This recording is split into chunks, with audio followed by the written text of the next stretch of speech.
नमस्कार दोस्तों, स्वागत है आप सभी का हमारे यूट्यूब चैनल प्रोफेसर आप संस्कृत में। तो आज हम कक्षा 8 के संस्कृत का बुक है जिसका 5 पाठ है स्फुट पदयानी, पंचम पाठ है स्फुट पदयानी को पढ़ेंगे। तो चलिए दोस्तों, आज का क्लास को हम शुरू करते हैं। तो दोस्तों, स्फुट पदयानी का मतलब होता है, स्फुट का मतलब अलग अलग, पदयानी मीन्स पद। स्फुट पदयानी का अर्थ होगा कि अलग अलग किताबों से लिए गए कुछ पद्य दिए गए हैं जिनके बारे में आज हम पढ़ेंगे। तो चलिए दोस्तों पढ़ते हैं। काकः कृष्ण पीकः कृष्ण को भेदः पीक काकयो। काका मीन्स कौवा, कृष्ण मीन्स काला, पीकः मीन्स कोयल, कृष्ण मीन्स काला। को भेद कौन सा भेद है, पीक काकयो कोयल और कौवे में। कोयल भी काली होती है, कौवा भी काला होता है दोस्तों, लेकिन कोयल और कौवा में क्या अंतर है। वसंत समय प्राप्ते काकः काकः पीकः पीकः। वसंत समय प्राप्ते, वसंत ऋतु के प्राप्त होने पर, वसंत ऋतु के आने पे जब कोयल बोलना शुरू करती है तो पता चल जाता है कि कोयल और कौवे में क्या अंतर है।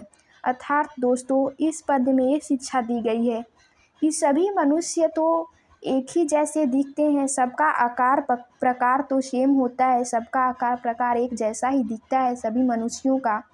लेकिन जब मनुष्य वाणी बोलता है, जब बोलना शुरू करता है तो उसके व्यक्तित्व का पता चल जाता है कि वह किस तरह का व्यक्ति है, किस तरह का व्यक्ति है।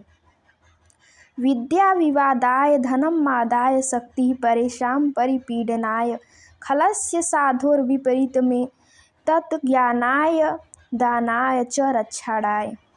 इस पद्य में ये बताया गया है कि सज्जन और दुष्ट व्यक्तियों की शक्ति तो एक प्रकार की होती है, एक जैसी ही होती है, लेकिन वे उसका उपयोग किस तरह से करते हैं दोस्तों। विद्या विवादाय धनम मादाय शक्ति परेशान परिपीडनाय खलस्य। खलस्य मीन्स दुष्ट, दुष्ट का विद्या विवाद करने के लिए होता है, झगड़ा करने के लिए होता है। कहीं भी जो दुष्ट व्यक्ति हैं उनके पास ज्ञान हो जाएगा, विद्या हो जाएगी, तो बेवजह किसी से भी बहस करते रहेंगे, किसी से लड़ाई झगड़ा करेंगे, अपने ज्ञान का गलत उपयोग करते हैं। खलस्य धनम, दुष्ट के पास धन हो जाए तो वह घमंड करने लगता है। मादाय मीन्स घमंड करना। खलस्य विद्या विवादाय, दुष्ट की विद्या विवाद करने के लिए, झगड़ा करने के लिए होता है, और दुष्ट का धन घमंड करने के लिए होता है। दुष्ट की शक्ति दूसरों को परेशान करने के लिए, दूसरों को कष्ट देने के लिए होता है। अर्थात दुष्ट का विद्या विवाद करने के लिए, दुष्ट का धन घमंड करने के लिए, दुष्ट व्यक्ति की शक्ति दूसरों को परेशान करने के लिए होती है। साधोर विपरीत में तत्, इसके विपरीत सज्जन व्यक्ति की विद्या ज्ञान के लिए होती है, सज्जन व्यक्ति का धन दान के लिए होती है, और सज्जन व्यक्ति की शक्ति दूसरों की रक्षा करने के लिए होती है। लोभात क्रोधः प्रभवति लोभात कामः प्रजायते। लोभ से क्रोध उत्पन्न होता है, गुस्सा आता है। लोभ मीन्स लालच होता है, क्रोध मीन्स गुस्सा, प्रभवति मतलब उत्पन्न होता है। गुस्सा, लोभ मीन्स लालच, लालच करने से गुस्सा आता है, क्रोध आता है। आप किसी चीज़ का लालच करेंगे कि वो चीज़ मुझे चाहिए, वो चीज़ नहीं आपको मिलेगी तो गुस्सा आएगा ही, क्रोध बढ़ेगा ही।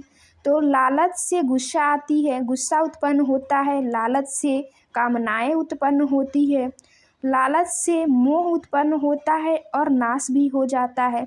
लालच पापस्य कारणम, लोभः पापस्य कारणम। लोभ जो है, लालच से सभी पापों का कारण है।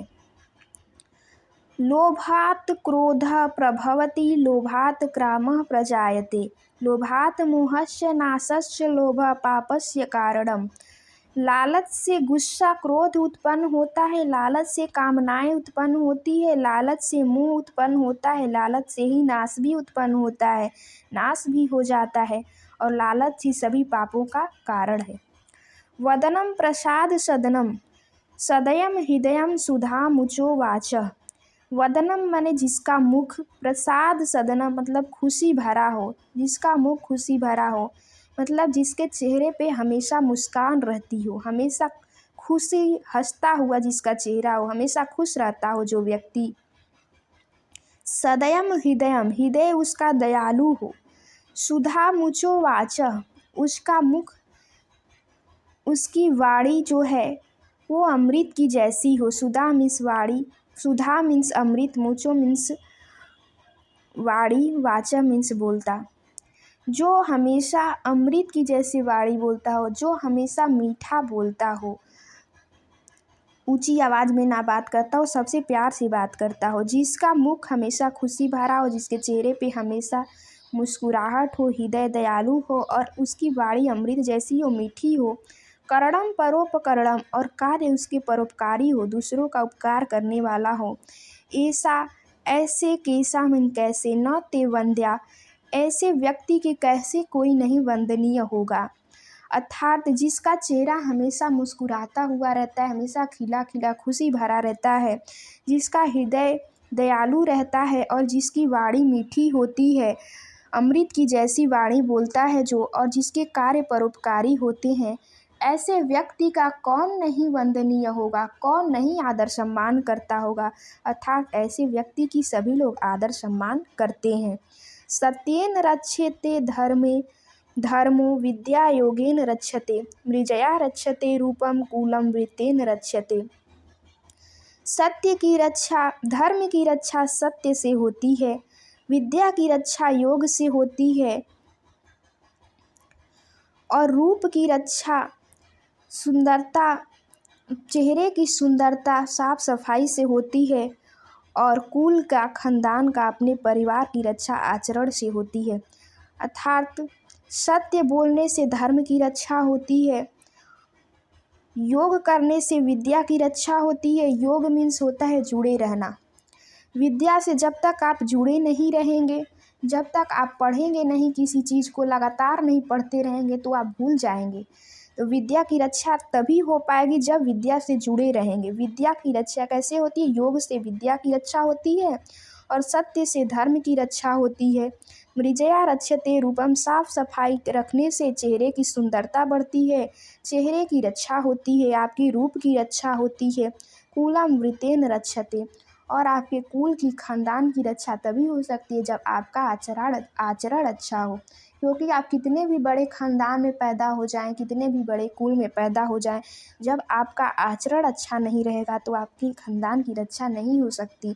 तो आशा करते हैं दोस्तों कि आपको ये पाठ, पंचम पाठक कक्षा 8 की संस्कृत का बुक का पंचम पाठ स्फुट पदयानी अच्छे से समझ में आ गया होगा। अगर आपको अच्छे समझ में आ गया है तो हमारे वीडियो को लाइक, कमेंट एंड शेयर करें। हमारे चैनल को सब्सक्राइब करना ना भूलें, बेल आइकन को जरूर दबा दें। धन्यवाद दोस्तों।